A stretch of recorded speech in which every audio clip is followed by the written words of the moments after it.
My name is Jenna McKenzie. This is for reading and writing in the content area at Piedmont College, and this is me explaining my text set. So my entire text set is about the Holocaust. It's for 5th grade social studies standard, and I'm trying to get the children to understand the impacts and the implications it had on the people that were actually there. So we start off our unit by talking about a letter that I actually have in this awesome resources book, Voices of the Holocaust. It's an open letter to world leaders. It's about not just the Holocaust, but other genocides that have happened before and since then. And it basically is making sure everyone hasn't forgotten how important it is, and the fact that the UN did promise in 1948 that they would do collective action against such crimes, and that hasn't happened. So it's really sad. It is a higher level for sure. It has a lot of vocabulary that you have to scaffold for the students in order to make sure they're actually understanding and following along. Whenever I was reading it, I read it to myself, obviously, and then I realized that I won't be reading it to myself in the classroom. So I read it out loud to my boyfriend, and then I realized I'd have to read it again, because for 5th graders, especially when you have to stop and explain words, you're going to have to read it 2 or 3 times to make sure that they're actually understanding. Because once they know those words, then you can read it and really get the gravity of what's being discussed. So that is the first thing that I do in my text set. Then on the same day, actually, we read the picture book of Anne Frank. And while I was in my internship, I had the pleasure of watching the Holocaust unit, very original. So that's why this is that unit. And this is one of the books that they actually used. And I just thought it was so beautiful and really a great way to get younger students to know who Anne Frank is without having to read her actual diary, which would be much harder and obviously more taxing emotionally for them. So this is for that. For day 2, I go back to my Voices of the Holocaust book, and we read a poem which is not actually from the Holocaust. It was written in 1999 for a writing competition. It's called Saving the Children by Frida Singer, and it details what it's like being sent either way at the concentration camps and the screams, and it's from the perspective of a child. So I tried to keep it child friendly and child focused. That way, the children aren't, getting confused and really thinking about what the adults are going through, because obviously they're not going to be able to do that. They're going to have to think about their own realities. So it also has a short list of words that they might not be familiar with, some of which are in German. But the really cool thing about both of the passages from this book that I use is that it has footnotes, and children at that age probably won't know what footnotes are, or especially not how to use them. So that's a great moment for language arts and for social studies to take a moment and really show them how to get the most out of what they're reading. Because if they're using the footnotes, then they're going to be learning the most and getting what they need from the vocabulary and from the turns of phrases they might not know. So that's day 2. As well, I have this obsession, actually, with timelines, specifically in history. This is one I made for a different unit of study. This is about Gandhi. But I have an obsession with having the children have a physical copy of what they think was important throughout their social studies class. And I think it would be really cool if someone would commit to a year long of making a huge, giant, ridiculous timeline that the kids get to put pictures on and get to add their own captions, and they get to decide what goes on theirs. Obviously within limits, and they would have some required things that would go on them. That way they would stay relevant to larger history. So I just have a few different examples of what those could look like. Different flaps. You can make it as unique as you want, or as, simple and straightforward as that one. So that would be going on day 2 as well. Oh, I forgot to mention that I don't have a copy of it with me, but I also on day 1 have the students reading a short biography about Hitler. That way they're introduced to the man behind the madness, and they'll also be getting a simplified version of what GSE says the kids have to know as far as the Georgia Standard goes relating to him and the Holocaust. That will just go in their notebook as a reference and sort of as their parents, because I assume kids will go home and talk to their parents about what they're learning about, and I don't want any parent to be unsure of what kinds of messages I'm sending home with their child. I don't want anything to be too heavy, obviously. So that would be good for them, and it'll also be a good study tool toward the end, toward milestones and things like that. So day 3 is when we really start getting into just the whole purpose of my entire unit, because it's going to be a historical fiction writing culmination activity.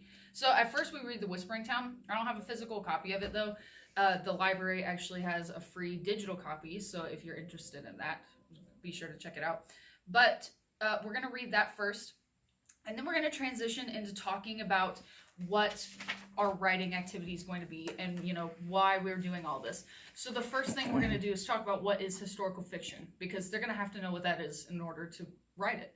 Then I'm going to sort of quiz them out loud and ask them, what books have we read are historical fiction? And the main thing will be when they say the letter from the beginning is historical fiction, we have to stop that right there and be like, no, that is real person wrote that. It's not based on anything fake. That is just history. And also when they talk about Anne Frank, we have to make sure they know that she is real. This is not fiction. This is real, based on her diary and her father. And his account, because he is the only one that survived in the bunker that they were hiding in the building he stored in. So it is real. So I'll read them. I'll also have it posted, the question and writing task, which is write yourself or realistic character into Saving the Children, which is the poem, The Picture Book of Anne Frank, The Yellow Star, or The Whispering Town. And this will give them the freedom of choice. They can either write themselves in if that's easier, or they can come up with a character, and then they can also pick the book that was most meaningful for them. So then we're actually going to create the rubric that we're going to use. I ignore what's in blue for now. I will come up with the different categories of what the kids will be judged on, because I think for 5th grade it would be too hard for them to actually figure out what would be required for good writing. And I'll also come up with the titles of these, because you don't want a kid to say, really good and then really terrible. You want it to be positive throughout. So the main thing for this lesson will be coming up with what constitutes the got it category, what constitutes the so close, what is the difference between these. And you really want to discuss why these things make it got it, make it perfect, make it good enough with the kids. And The Whispering Town, I think it's a great book, and I use it for the assessment on this particular day as well, along with Anne Frank. The assessment is just, with The Whispering Town and Anne Frank, what is the difference in the speakers' experiences and lives that make them see the Holocaust in a different way? And the answer I'm looking for is their religion. Anne Frank was Jewish, and the girl in The Whispering Town is a Christian girl. So it's very different experience during the Holocaust for those two types of people. So after we talk about all of this, we talk about using historical facts, the author's decisions about creating the story, and then grammar and punctuation, which I think that they'll be able to grasp onto in 5th grade a little more easily than the more abstract things. So that'll be something they can sort of understand and quantify. After that, we'll be talking about The Yellow Star, which is another book that I'm also reading on day 3. And the really interesting part, I also saw this in my internship, was while it was being read, I thought it was real. I thought it was just real because it's about King Christian X of Denmark, and during the Nazi takeover of Denmark. And at the very end, there is an author's note that explains that this is just a tale, that none of this is proven historically, that none of this can be backed up. It's just been passed down generation to generation. And when I plan on explaining historical fiction to the kids, I'm really going to emphasize that it's usually fake people in real settings. This book will also help me get to the point that it can also be real people in real settings, but doing things they didn't actually do. So in their historical writing, if they wanted to, they could say, Hitler said blah, blah, blah. And he never said that, but they're allowed to do that because this is their historical fiction piece. It doesn't have to be necessarily straight fact.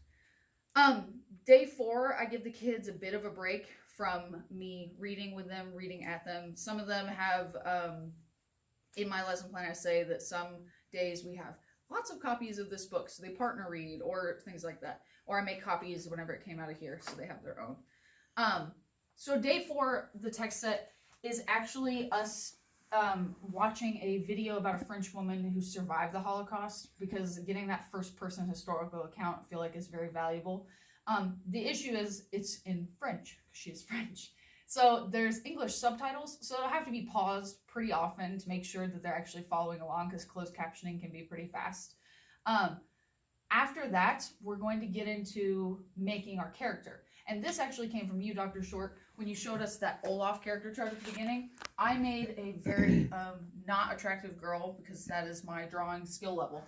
But this is going to help them decide what they're including in their historical writing piece. I watched someone do a 5 senses activity in 8th grade where he had them talk about the senses that these people were feeling at the lunch counter during civil rights. And they were a black person at the lunch counter. And they had to talk about what they were tasting, feeling, smelling, all those things. And so I wanted to adapt that to this unit and have the kids go through and talk about what they would include. So they would all get a certain amount of sticky notes, and they would stick their answers in the box with their name on it, so I can go through and make sure that they did in fact put something in the box. And then I can make sure that, you know, if it says feel, like in their heart, it's not something that they're smelling, like making sure that things are fitting together properly. So this chart I think is really cool, and especially because of the French woman's story. I know you're not actually watching the video, but I will include the link. She talks about this piece of chocolate, and that's the center of her story. So that'll actually give them a jumping point as far as taste goes, because I feel like a lot of the kids are going to be like, well, what am I tasting? This isn't about taste. So that's really neat. So they'll have to include something in every box, and then in this box over here that's not connected to the girl, they will be including some historical facts, some things from their timeline, some things from the Hitler readings, some things that they look up because they want to know something else, or, you know, something like that. They're really free to include whatever they want here, as long as it's relevant to the time period and relevant to the events going on that they want to talk about. So day 5 is the culminating activity where they're going to do their historical writing. But before that, I wanted to read them a nonfiction book, which is actually the Harmonica. When I bought it, I thought it was actually fiction, but it turns out it is based on a man, or at the time a boy, who was captured with his dad, and the only thing that saved him and made him happy throughout his entire time in a concentration camp was his harmonica. So at the end, make sure the kids understand this is real, this is a real man. And I will give them the opportunity to add some more to their chart. These charts will be available to them during their writing. They'll be sitting on their tables, and they'll be sitting in like tables of 4 or 5-ish, and they will have access to see their friends' notes, what they put in the boxes, things like that. So they'll be able to add, you know, sound with harmonica to their chart if they wanted to, or anything like that. Or if they really felt connected to this book, they can write themselves into this one rather than one of the other ones. So with all of that being said, the thing about day 5 is that the introduction is obviously this book and them adding to the chart. The body enclosure is just them writing silently. But I have a teacher crush on Penny Kittle, so one of her things is writing centers and how she has the students independently write, and then she aids them during it. And obviously in 5th grade, they're probably going to get stuck, because that's sort of what they do. They get stuck on things. They have things stuck in their head they don't know how to get out. So I would be in the center of the room, in like a central place at a table, a desk or something, and have a chair available that any kid can bring the paper up and sit down and talk to me about it, and we can move forward. That if they get stuck on an idea, a person, they don't know how to include this event or that event because they know that it's on the rubric, this will also be available to them. So I just want to make sure that they are getting what they need from me during it. So that's really all there is with that. But I forgot to mention the anchor text. You're probably curious about. It is the anchor. I found that I don't have a ton of time in the day to read this as well as the other books, but I know that in 5th grade in elementary school that they're required to read outside of class a certain amount. So this would be the book that I'd be asking them to read. But the main thing I have them do with it is there are words in here like gangly and chunky, things like that, that they may not know how to explain or what the definition is. So I'm asking them to keep a little journal with them while they read of the words they don't know and look them up before they come to class.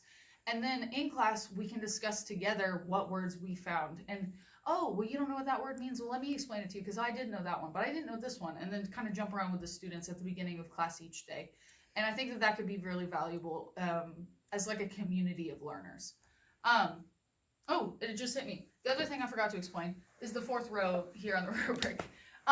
So once we did day 4, making our character chart, I want the kids to understand that that's really important for their historical writing. So we're going to add an entire row the next day, and this would be on my board for real. So this would be a row that they would see. We're going to add character and senses, and we're going to just make sure that we are including our senses. We're connecting that sense to the action or the feeling of the character, and then we're connecting appropriately the character to historical events instead of just the character being there. Like, the character just stood there while Hitler did blah, blah, blah. You know, it just irrelevant information. You want there to be emerging, like a continuity in the story instead of it being two unrelated things. So that would be the got it categories, having all of that. This one would be including 1 or 2 senses, and the feelings are unclear, the relationship's unclear, as well as the character may not be appropriate for the events or the time period. And then in this one, the character is flat. They're not developed at all, and the senses are not really addressed. So it's like they didn't do the activity. So this would be a really good way for them to understand that it does matter, their creativity does matter, and the history matters. Because I really wanted to merge social studies and language arts for the kids, because so often they're learning things disconnected and they don't seem to put them together. Other than that, I don't really have anything else. So